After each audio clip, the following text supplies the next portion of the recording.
वालेकुम फ्रेंड्स, मेरा नाम है सलमान और welcome back to my channel. तो आज हम दोबारा खई के ऊपर बात करने जा रहे हैं। खई के ऑलमोस्ट 7 एपिसोड्स हो चुके हैं और तीसरे एपिसोड में एक रेड वेडिंग टाइप सीन भी हो चुका है। गेम ऑफ थ्रोन वाइब्स वाला फुल सीन होना है और इतना कोई नेटफ्लिक्स टाइप ड्रामा बनाया है ये पाकिस्तानियों ने और इतना खूबसूरत ड्रामा है। किस कदर खूबसूरती से ड्रामा डायरेक्ट हुआ है, किस कदर खूबसूरती से इसकी सारी परफॉर्मेंसेस हुई हैं। Like it is so violent, it is so full of blood, but you're still hooked to the drama. And not for even a second you want to leave the drama, and not for a second you want to leave any episode of it. Especially Khalid Parsab's performance, it has been so riveting, it has been so perfect, and it has been so astounding. और recently past हुए, I couldn't make a video on it. तो काफ़ी अफसोस वाली बात है, काफ़ी दुख वाली बात है। एक लेजेंड और वेटरन एक्टर पाकिस्तानी सिनेमा का अब हमारे बीच में नहीं रहा, and he'll be missed dearly. Like in the entire cinema, he'll be missed dearly.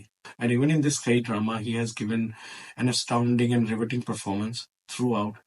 और आपको देख के लगेगा कि वो काफी उनकी जो लास्ट ड्रामा है, ये जो खई के अंदर है ना, काफी ज्यादा उनकी हेल्थ भी डिक्रीज हो गई थी और अपने वेट से भी आधा वेट हो चुका था इनका इस ड्रामे के अंदर। इसकी स्टोरी इतनी कम्प्लीटली डिफरेंटली चल रही है। लाइक इस तरह का कोई रिवेंज बेस्ड ड्रामा बना नहीं पाकिस्तान में आज, जो इस लेवल का नहीं बना जिसके अंदर इतने ज्यादा वायलेंस हो, इतना ज्यादा ब्लड हो और इतना कंप्लीट और वेल थॉट ड्रामा चल रहा है। इतनी कंप्लीट परफॉर्मेंसेस है इस ड्रामा के अंदर और इतना एक्शन बेस्ड और वॉयलेंट ड्रामा चल रहा है कि आप एक भी एपिसोड मिस करना नहीं चाहेंगे इसका। स्पेशली सकलैन अब्बास जो राइटर है इसके, इतना वेल रिटन ड्रामा है ये। अब बात करते हैं इसकी स्टोरी की। पहले 2 एपिसोड्स के अंदर तो पिछले रिव्यू के अंदर मैंने आपको बता दिया था कि कैसे बाहर से फैमिली आती है और कैसे सारा कुछ उनके साथ होता है, कैसे दूसरे एपिसोड के अंदर ही पूरी फैमिली को मार दिया जाता है।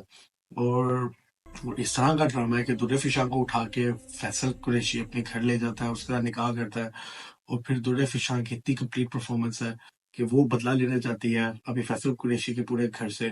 उसके बाद चांस होता है उसको मारने का, फैसल कुरैशी को, उसी रात पे जब उसके लिए सेज सजाई जाती है सारी बंदूकों की। तो उसके बाद चांस होता है फैसल कुरैशी को मारने का, लेकिन वो मारती नहीं है।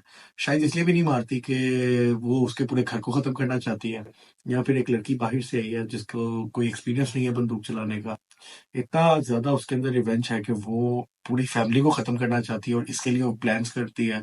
इवन कि जब वो अपनी माँ से मिलने जाती है, Saba Faisal who has acted so well even in that scene, जब वो कबर के ऊपर बैठी होती है अपने बच्चों के और अपने शोहर के, इतना परफेक्टली उन्होंने अपना कैरेक्टर निभाया है कि जब वो कपड़ों के ऊपर भी बैठी होती है तो इस तरह से उन्होंने एक पागल औरत का किरदार निभाया है। और जब तुले फिशा उनसे मिलने जाती है तो वो एक जो सीन था काफी इमोशनल था और काफी ही वेल एक्टेड था। इवन के डायरेक्टर को इस चीज के ऊपर शाउट आउट देना चाहिए हमें कि उन्होंने कितनी अच्छी परफॉर्मेंसेस ली हैं।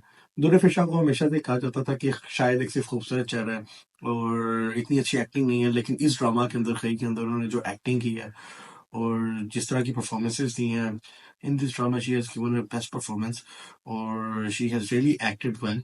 For the first time I really liked her acting और वाकई लगा कि शायद ये लड़की को इसकी एक्टिंग की वजह से लिया गया है। Faisal Qureshi obviously he has done so much work in Pakistan और उनको ऑलरेडी काफी एक्सपीरियंस है पाकिस्तान के अंदर काम करने का ड्रामास के अंदर, तो उनकी तो परफॉर्मेंस वैसे ही काफी अच्छी है। अब तुम चनार खान का बीवी, वो क्या कहता है अंग्रेजी में? हाँ, हम तुम्हारा किंग है और तुम हमारा क्वीन। अच्छी है और बाकी सारे एक्टर्स उनकी परफॉर्मेंस भी काफी अच्छी है। स्टोरी काफी वॉयलेंट है और स्टोरी ऐसे आगे चलती है कि दुर्रे फिशा अपने घर आ जाती है, अपनी माँ से मिलने जाती है, वहां पे कब्र खोदती है और अपनी माँ से मिलके कहती है, जो कि एक बहुत ही इमोशनल सीन था, उसके अंदर अपनी माँ से कहती है कि या तो इस कब्र के अंदर फैसल कुरैशी के पूरे खानदान को दफनाऊंगी या मैं खुद इस कब्र के अंदर दफन हो जाऊंगी। तो ये तो हमें पहले ही पता है कि सारा ही रिवेंज बेस्ड ड्रामा है। जो कब्र वाले सीक्वेंसेस भी हैं वो भी इतने वेल एक्टेड है कि उन्होंने भी सारा कुछ दिखाया है और काफी डिस्टर्बिंग सीन्स भी हैं वो, कि आपको एक कब्र के बीच में उतारना, नाक के अंदर वो कॉटन्स लगाई होती हैं और फिर पूरा एंड तक उसको दिखाना, ही उनके स्लैब्स ऊपर रखना, बीच में नीचे जो एक्टर्स हैं उनको वैसे तो लेटना ही है लेकिन फिर भी it is really tough sequence, तो उनके लिए काफी ज्यादा टफ था and it was really brilliantly acted. और जो डायरेक्टर है he has work really hard on this drama. जैसे ही अपाना एक कैरेक्टर की एंट्रेंस होती है ड्रामा के अंदर, तभी अपाना के सामने जब दुल्फिशा खड़ी होती है, तभी लगता है कि जैसे एक बड़ी उम्र की और उसकी चाची का जब किरदार अदा कर रही है, तो उसी रोल के अंदर इतना परफेक्टली एक्ट किया है दुल्फिशा ने।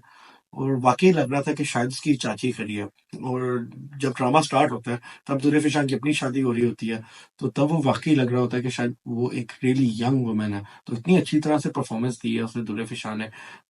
जो फैसल कुरैशी का भाई होता है उसकी बेटी को वो देख लेती है फैसल कुरैशी के बेटे के साथ रोमांस करते हुए, या प्यार के अंदर वो देख लेती है। तभी वो एक स्कीम बनाती है। पहले वो एक बेटे को तो स्कीम के थ्रू मरवा चुकी होती है, अब स्कीम बनवाती है दूसरे बेटे को अपने बाप के खिलाफ करने की। और क्योंकि है तो ये एक रिवेंज स्टोरी, और रिवेंज स्टोरी काफी एक अरसे से चलती आ रही है ये स्टोरीज बताना, लेकिन जिस तरह से ये सारे सर्कमस्टांसेस क्रिएट किए गए हैं इस ड्रामा को इस स्टोरी तक लाने के लिए, और इसको एक रिवेंज बेस्ड ड्रामा बनाने के लिए, उसके ऊपर राइटर को काफी ज्यादा शाउट आउट मिलना चाहिए, क्योंकि एक बिल्कुल ही completely different line of story उसने बताई है।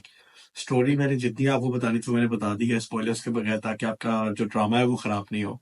लेकिन ऑलमोस्ट 7 एपिसोड्स हो चुके हैं, और इतना कमाल का बैकग्राउंड म्यूजिक है, इतना कमाल का स्क्रीन प्ले है, नॉर्थन एरियाज के अंदर इस ड्रामा को सेट किया गया है। तो क्या वेल थॉट ड्रामा है, क्या वेल परफॉर्म ड्रामा है। इवन के जो लिटिल परफॉर्मेंसेस हैं इस ड्रामा के अंदर, जो साइड एक्टर्स हैं, जो सपोर्टिंग कास्ट है, उनकी भी जो परफॉर्मेंस है उसके ऊपर भी इतना ज्यादा ध्यान दिया गया है इस ड्रामा के ऊपर। और एक एक जो परफॉर्मेंस है, एक एक जो कैरेक्टर है, उसकी एक रेलिवेंस देखने को मिलती है आपको इस ड्रामा के अंदर, एक उसकी इंपॉर्टेंस देखने को मिलती है आपको इस ड्रामा के अंदर। अगर आप किसी और ड्रामा का रिव्यू देखना चाहते हैं तो ड्रामा का नेम काइंडली कमेंट के अंदर लिखिए, और जिसे सब्सक्राइब नहीं किया वो मेरे चैनल को सब्सक्राइब करें, क्योंकि काफ़ी ज़्यादा आगे रिव्यूज़ और काफ़ी वीडियोस हैं, इंफॉर्मेटिव वीडियोस हैं जो कि आपको देखने को मिलेंगी। तो थैंक यू सो मच।